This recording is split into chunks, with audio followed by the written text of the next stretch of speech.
Hello, and I hope everyone is doing well. And today we're going to be finishing up talking about organic reactions. We have two more reactions.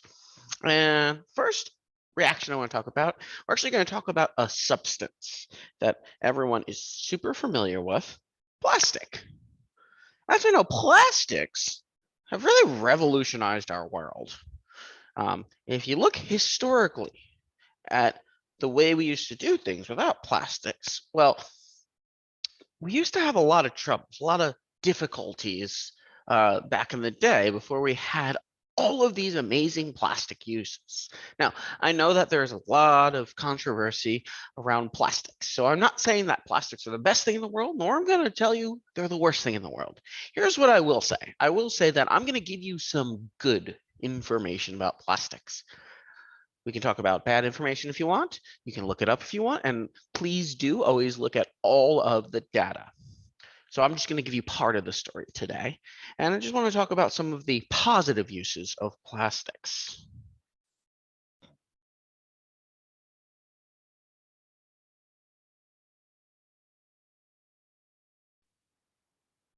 Because they really are amazing substances.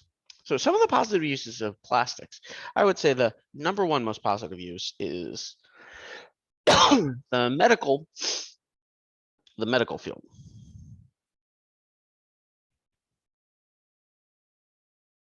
Whether it be for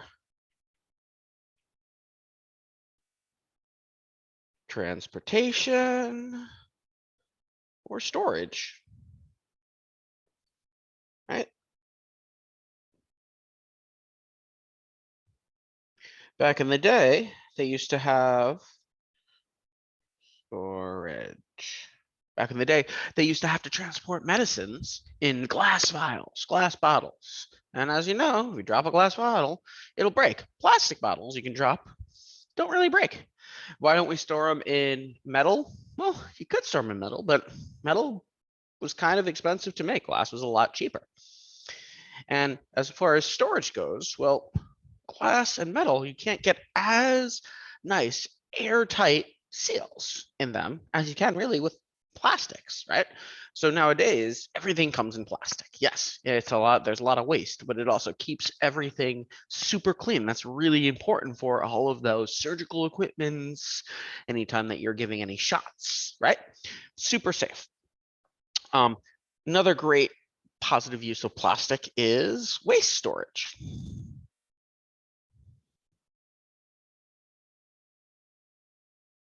Right?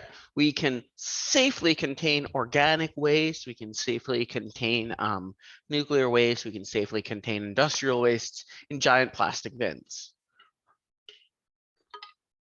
And also, plastics are also used in industry for making vehicle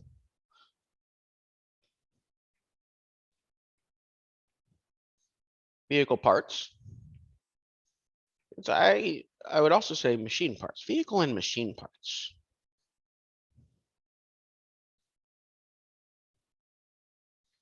It's EIN. Maybe it's IEN. Machine parts. That's not right. I'm gonna go look that up for a sec. It's INE.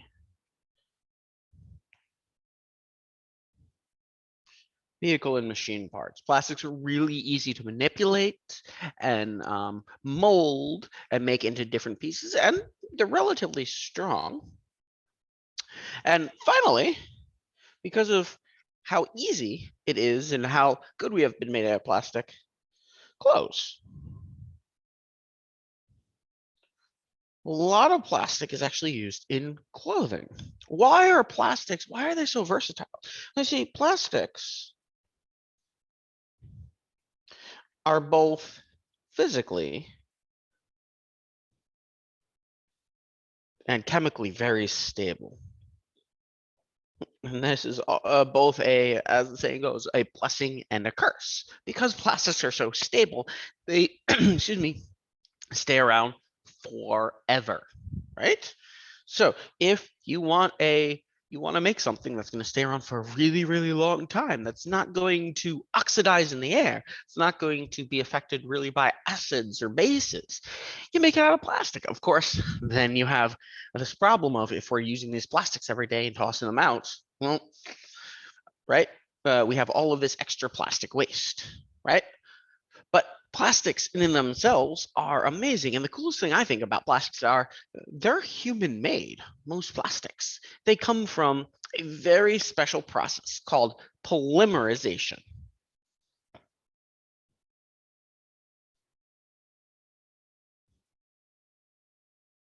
And this process is where you create a very long chain of repeating units.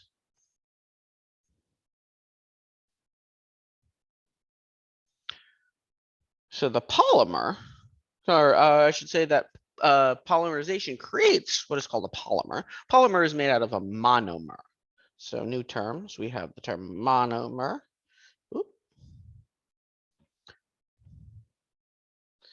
which is a single unit, single organic unit.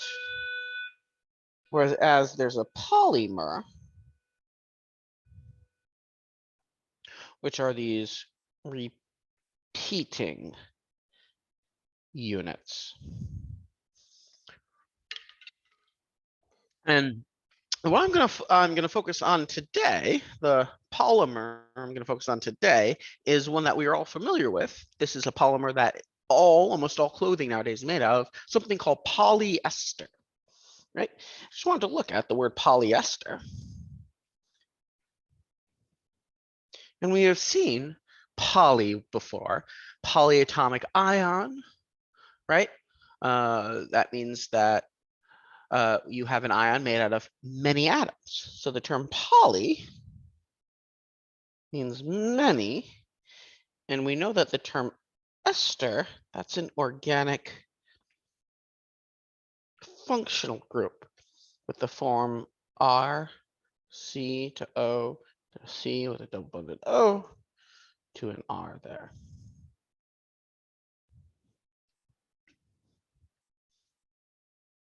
Right? I guess technically I have an extra C in there.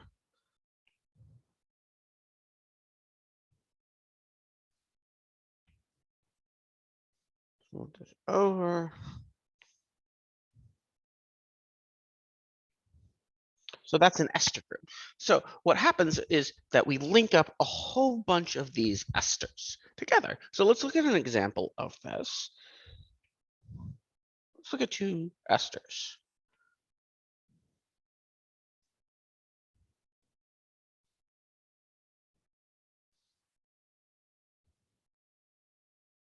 And this is literally how it works. So each of these would be considered one monomer, right?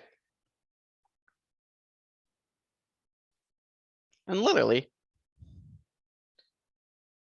there's two hydrogens here, and we're actually going to link these two up. So what's going to happen is these two hydrogens are going to get kicked out, and these two carbons are going to bond, and then we're going to get this really long chain.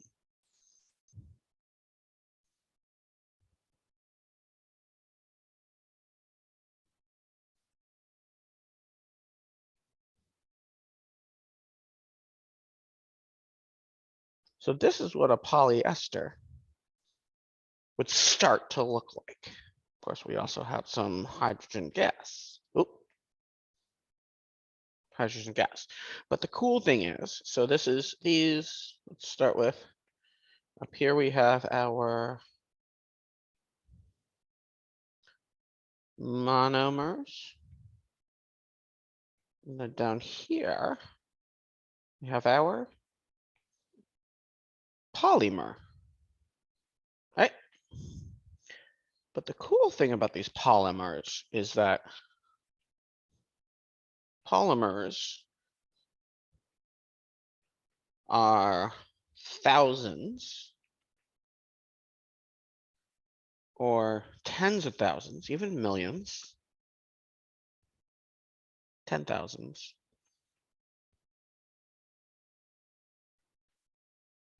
of monomers long.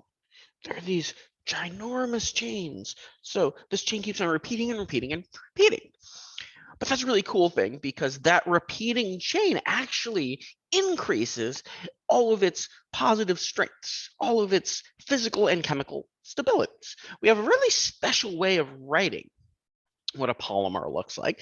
So to write out a polyester, if it's thousands and thousands of these monomers long, we're not going to keep on writing it out. What we're going to do is we're going to draw it this way. So we're going to use our friend the bracket. We'll have O to C, then R to O, and then we have this N here. So inside of the bracket, that's our example of our monomer again. And N right here symbolizes the number of times the monomer repeats. And you'll notice here that we have these empty bonds. That's just showing that it's going to go on forever and ever and ever and ever, thousands, tens of thousands of times over and over again. That this is a monomer, this is in a single molecule. And so that's how we make polymers. And all of these polymers are man-made things, right? We make them all the time, whether it comes to plastics, oils, synthetic rubbers, I can't think of others, but all of those things, those are all polymers. Polymers, super useful. And our final reaction I want to talk about is called saponification, which is a cool reaction because this is actually a reaction that has been around for a very long time, definitely longer than plastics, a very long reaction. Saponification is when you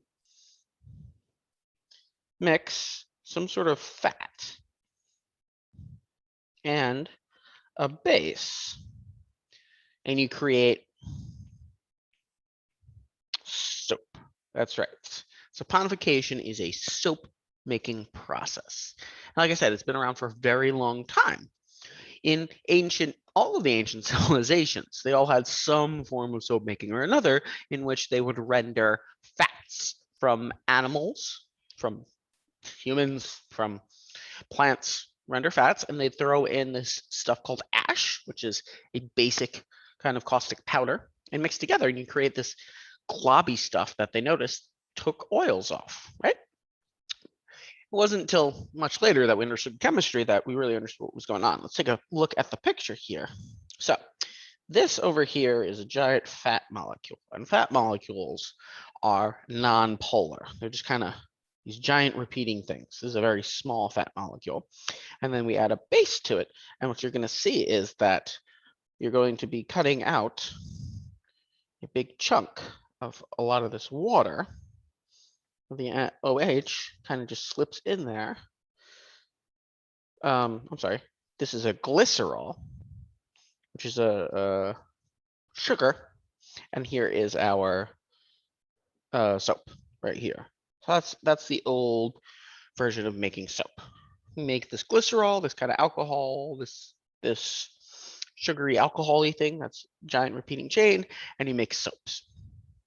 And so people used to make this all the time. Now we know how it is made. Yeah, so I always remember saponification because it starts with the word soap, right? Thank you so much for watching and have a wonderful rest of the day. Okay, bye everyone.